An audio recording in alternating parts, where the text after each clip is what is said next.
Welcome to Resinexus. In today's video, I'm going to show you how to send a confirmation email from a reservation. First, log into the back office of Resinexus. Once inside of the back office, navigate to the reservation that you would like to send the confirmation for.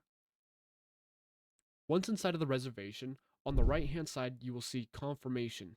Select Confirmation under Reservation. Once inside of the confirmation screen, you will see that you can email or print the confirmation. Starting from top to bottom, at the top you will see that there is a section where you can change the confirmation template if needed.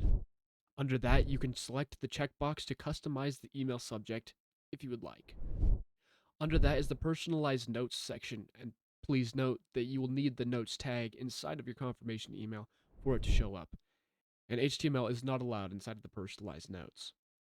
Underneath the personalized notes, you will see send to, and you can send that to the master guest or specify an email.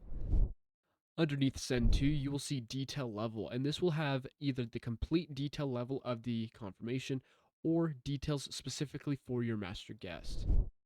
An optional box that you can check is if they purchase retail items to notify the retail vendors. Once you've updated the confirmation page to be the way that you like, you can either print it or send it directly to the guest. And that is how to send a confirmation email from a reservation.